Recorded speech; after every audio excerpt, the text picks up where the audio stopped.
Por que o cigarro é sempre um motivo de briga dentro da sua família? Hoje, nesse vídeo, eu quero falar com vocês sobre os 3 motivos principais pelos quais o cigarro sempre é um motivo de briga ou desentendimento dentro das famílias. Vamos lá?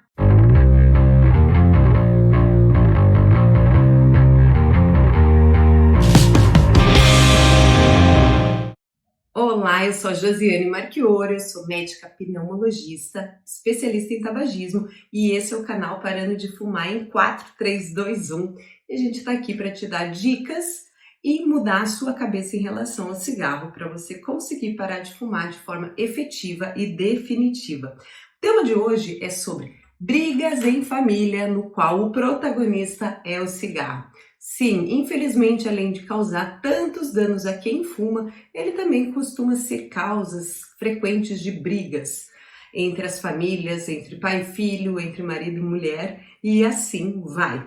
Hoje a gente vai falar de três principais motivos que isso acontece. Existem outras razões para o cigarro causar discórdias, brigas de família, mas nós vamos falar sobre esses 3 que eu considero serem os principais ou talvez os mais comuns de queixa de fumante no consultório. Então aqui eu quero pôr sempre os 2 pontos de vista que o médico, o terapeuta, acabam pegando aqui desse lado da mesa em relação a essa situação dentro de casa. Então do lado de cá vai estar você, fumante, e as queixas que eventualmente você tem a respeito da sua família. E do outro lado, a sua família, e é que você coloca quem você normalmente tem esses conflitos maiores por conta do cigarro, a sua mulher, o seu esposo, seus filhos. Então tenta visualizar aqui e eu vou te passar qual que é a minha percepção dos 2 lados dessa moeda. Então o motivo número 1, enquanto do lado do fumante você pensa, eles não sabem como eu me sinto, eles não sabem o estresse, a ansiedade, como o meu trabalho, minha vida, meu dia a dia é desgastante. Então, normalmente, o fumante tem essa percepção de que a família não entende que ele fuma para tentar diminuir o estresse das suas atividades do dia a dia, que às vezes podem não ficar claras. Então, a gente sabe que você que trabalha ou mesmo que estuda, a gente nunca consegue transmitir, mesmo que a gente fale, relate os acontecidos, aquilo que a gente tem, que só nós sabemos lá dentro do nosso dia a dia, na empresa, no emprego, na faculdade, no colégio. Isso só realmente quem vive, apesar de conseguir falar, se expressar, às vezes não consegue traduzir explicitamente aquelas aflições do dia a dia, normais da rotina de todas as pessoas. Então, normalmente, o fumante, quando recebe alguma queixa em relação ao cigarro, a situação que leva ele a fumar parece não chegar na cabeça dos familiares ou na informação dos seus familiares e ele se sente frustrado de, além de ter uma rotina estressante, cansativa, desafiadora, quando ele tenta usar sua válvula de escape, que é o cigarro, ele ainda é questionado, recebe críticas, ou entra em conflito dentro de casa ou com algum das suas pessoas mais próximas, seus familiares, suas pessoas mais queridas. E do outro lado dessa moeda, vai ter alguém da sua família ou algumas pessoas que estão, na verdade, preocupados justamente por te ver tão estressado, tão irritado ou tão irritada, tão sobrecarregado de trabalho, tão sem saída ou tão sem tempo e que a única forma de desestressar é fumando. E quanto mais se estressa, mais fuma e com isso a família vai ficando mais e mais preocupada, vendo que o número de cigarros que um dia foi 1, 2, virou 5, 6, agora está um maço e meio.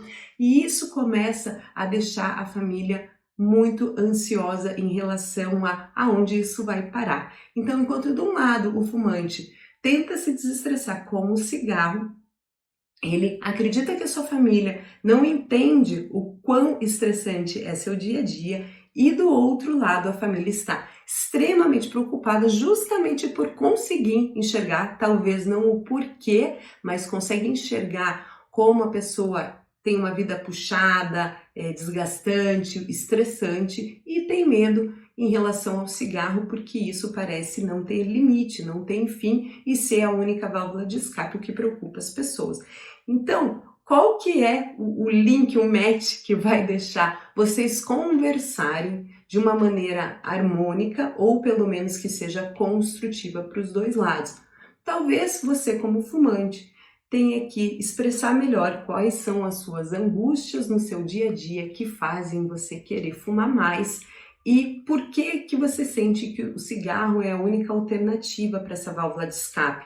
Será que você expondo isso, você não consegue ter uma abertura maior, um diálogo maior, talvez com o seu esposo, sua esposa, ou algum amigo mais próximo, para servir de válvula de escape? Porque uma vez que a pessoa entende o que você está passando, talvez ela consiga te ajudar. Não digo dar um conselho, porque às vezes o teu problema de trabalho é muito específico, você não vai conseguir ter uma solução de outra forma que não seja você mesmo, mas talvez ela consiga, de forma empática, escutando ativamente, se interessando realmente pelas suas angústias, servir como válvula de escape de alguém que está ali apenas como um ouvinte íntegro, que está realmente interessado no seu problema e oferecer às vezes só um ponto de vista de quem está de fora, não necessariamente vai achar solução talvez para os seus problemas, especialmente se é alguma coisa técnica de trabalho que ela não tenha vivência, mas às vezes só de ter alguém empaticamente te ouvindo, sendo aberto ao que você está passando, já seja suficiente para te auxiliar como válvula de escape e não apenas essa fuga para o cigarro. Então esse é o motivo número 1. Motivo de estresse número 2. Você pensa que a sua família acha você um idiota, um burro, que não sabe os riscos que corre ao ser fumante, que acham que você não sabe cuidar da sua própria vida e nem tem noção dos riscos relacionados ao cigarro. Então, quando começa esse papo de cigarro, de o quanto você fuma, de tão preocupado com você, o fumante entende simplesmente assim: pô, eles pensam que eu sou idiota, que eu gosto de enfiar um veneno dentro do meu pulmão, dentro do meu corpo todos os dias? Será que eles não sabem que eu sou uma pessoa inteligente, esclarecida, instruída, que tem acesso à informação e sabe realmente desses riscos? Será que eles acham que eu não dou valor para a minha vida, que eu não me preocupo com isso? E isso pode ser frustrante para o fumante, porque ele se sente não compreendido e também agredido no seu intelectual, no seu entendimento em relação ao problema do tabagismo. E do outro lado dessa moeda está lá o seu familiar com muito receio, com uma preocupação genuína a respeito da sua saúde. Então ele não quer se meter na sua vida, de forma nenhuma duvida da sua inteligência, da sua capacidade, do seu entendimento em relação aos riscos do cigarro, porém ele está genuinamente preocupado com a sua saúde. E talvez nessa forma de diálogo ele não consiga transmitir o quanto se preocupa, e isso parece mais sermão, mais palestrinha, do que propriamente demonstrar para você a preocupação real. Mas sabe que no fundo, eu de fora que estou atrás da mesa do consultório vendo o lado A e o lado B dessa moeda, consigo ver muito claramente que, na grande maioria das vezes, a preocupação da família é completamente genuína e apenas a forma de se comunicar talvez seja mais forçando a barra, sendo uma forma mais incisiva e não de forma tão empática que auxilie você a dar um passo para frente e não resistir e se sentir encurralado, empurrado na parede.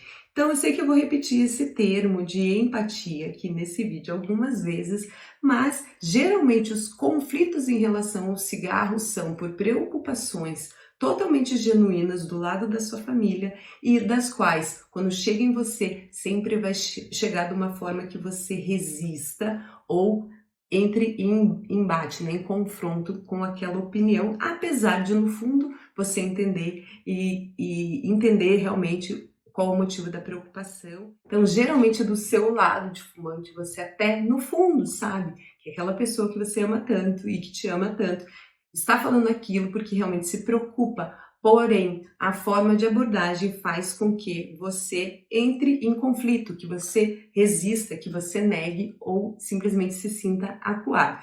E por que que isso geralmente acontece? É justamente porque o fumante sabe de todos os riscos do cigarro, porque ele não está contente de ser fumante, porque ele sabe de todas as coisas que ele poderia ter de bom ao abandonar o cigarro. Poupar seu dinheiro, poupar o seu tempo, poupar a sua saúde, melhorar o seu fôlego, sua capacidade física, ter um hálito melhor, ter uma pele mais saudável. Enfim, ele sabe de tudo isso. Mas quando esse confrontamento é muito direto, ele se sente numa posição de simplesmente repelir quem fala.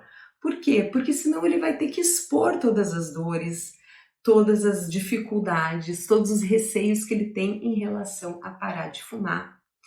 E a gente quer que isso aconteça, que a pessoa exponha isso, mas para ela mesma, que ela consiga entender o que me faz ter medo de fazer uma tentativa de parar de fumar, o que me faz me sentir desconfortável quando a minha família vem e pede para eu parar de fumar. Por que eu tento agredir, rebater? Larga do meu pé, cuida da sua vida, não se mete na minha vida, quem cuida das minhas coisas, o dinheiro é meu, faz o que eu quero, a saúde é minha, o pulmão é meu. Por que a pessoa tende a reagir assim? Porque ela sabe que aquilo faz mal para ela e ela também não está contente. Então ela tenta rebater para não ter que lidar com aquilo. Então a melhor forma de você conversar a respeito disso é tentar fazer essas objeções que ela tem a parar de fumar, elas irem aflorando, porém não numa forma de impacto, de pôr contra a parede. Tem que ser de uma forma que ela vai tendo consciência e vai ganhando confiança em tentar, em fazer uma tentativa de parar de fumar. Então ela tem que vencer algumas coisas que são, na verdade, crenças que a limitam nessa tentativa. Então é importante conversar sobre isso, mas é importante a gente passar confiança. E passar confiança não é nem passar confiança, é estimular a autoconfiança da pessoa. E isso a gente não faz passando a mão na cabeça, não, vai fumando, vai dar tudo certo, em algum momento você vai conseguir parar. Não é assim, mas a pessoa vai ter que sozinha ir raciocinando, concluindo que essa é a forma certa, que parar de fumar é o que ela tem que fazer, que é possível que ela consiga, que não importa quantas tentativas ela teve, ela pode vencer dessa vez e tornando-se cada vez mais autoconfiante, aumentando o que a gente chama de autoeficácia. E o que é autoeficácia? É o grau de confiança que você tem em você mesmo para lidar e resolver com um problema. Então, o fumante geralmente é uma pessoa que tem a autoeficácia em relação ao cigarro muito baixa. Ele não acredita que ele dá conta de parar, ele não acredita que ele dá conta de ficar sem o cigarro e por isso ele adia a tomada de decisão para parar de fumar, ele adia as conversas a respeito de parar de fumar também com a sua família. Então, esse é o motivo número 2. Motivo número 3. O fumante, de um lado, se sente sufocado, acha que ninguém da família dá espaço para ele, que não deixam ele em paz, que estão sempre no pé dele, que nada do que ele faz está bom. E do outro lado está a família que, na verdade, está carente da companhia desse fumante. Por quê? O fumante tem momentos extremamente dele, individualizados. Isso porque, para fumar, o fumante precisa de um lugar permitido. Diante das políticas anti-fumo, ambientes livres de cigarro, esses lugares foram ficando cada vez mais restritos. E muitas famílias, mesmo que não tenham sentado para conversar disso, têm meio que um acordo velado de não se fumar dentro de casa, não se fumar na frente das crianças, dos filhos, dos netos, fumar só no quintal, só na varanda. Então, talvez isso tenha sido um acordo, sentou e conversou sobre isso, ou às vezes é um acordo velado, mas isso é muito comum. Então, o fumante tem esses momentos praticamente obrigatórios para permitir que ele continue fumando, de individualidade, de estar sozinho. E muitas vezes isso faz com que a família se sinta também abandonada por essa pessoa. Então, vou dar um exemplo aqui que muitos de vocês podem se identificar, os fumantes e os familiares de fumantes. Um exemplo, você está num almoço de domingo, no final de semana, gostoso, almoçando num restaurante, curtindo, terminou aquela refeição mais prolongada de domingo, aí na hora de pedir a conta, pedir uma sobremesa ou pedir um cafezinho, o fumante vai lá, passa a mão na carteira de cigarro e sai para fora para fumar, que é aquele momento que já está conectado ali no hábito do fumante, né? Após a refeição, após o cafezinho, e daí ele vai e se manda. E às vezes a família sente maior falta daquela conversa, aquele momento que se prolonga ali o almoço, que se fica ali mais um tempo, o garçom vai, traz o café, traz a conta e vocês ficam ali conversando. E geralmente as famílias ficam saudosas desses momentos junto com aquela pessoa que tem pressa em sair da mesa. Ou às vezes sentem que a companhia delas não supera o prazer do cigarro, que não importa o quão o assunto está interessante, quantas pessoas estão ali juntas, elas sempre têm que sair para fumar. E isso acaba incomodando muitas das pessoas da família, incomoda às vezes o marido, a mulher que vai e sai correndo para fumar, ou os filhos que estão ali no final de semana mais próximo dos pais, e daí ou o pai ou a mãe saem rapidamente para fumar. Então, isso é uma situação típica na qual você se sente agredido, como se ninguém te respeitasse, você não tem o direito de sair ali rapidinho para fumar, e na verdade o que eles estão é carentes da sua companhia. Isso também é comum dentro de casa. Às vezes a pessoa já tem aquele combinado de fumar na varanda, fumar no quintal, e daí de repente os filhos jantaram, os filhos foram fazer lição de casa ou tomar banho, ou já estão dormindo, aí tá a esposa lá ajeitando a cozinha, ou o marido ajeitando a cozinha, e o outro cônjuge lá fora fumando.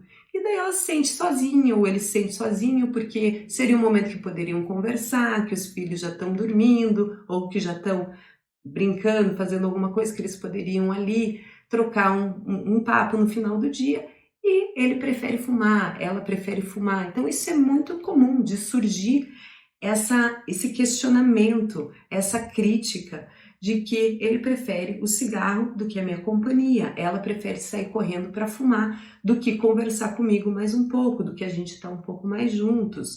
Ou às vezes, isso acontece muito, a esposa que não fuma está sentada ali num canto do sofá e o esposo está na outra poltrona que fica perto da janela, que fica o cinzeiro e o cigarro. E ela sente que não se conecta mais com essa pessoa que fuma, porque ele tá lá no canto dele, eu tô no meu, aí o cheiro de cigarro, aí um reclama do cheiro da roupa, outro reclama do cheiro do carro, e assim vai, e isso vai criando um distanciamento. E geralmente esse familiar que só quer demonstrar que ele gostaria de estar mais na presença, na companhia do seu familiar fumante, acaba sendo mal compreendido como uma pessoa que não respeita o espaço, que não dá direito dele fazer o que ele quer.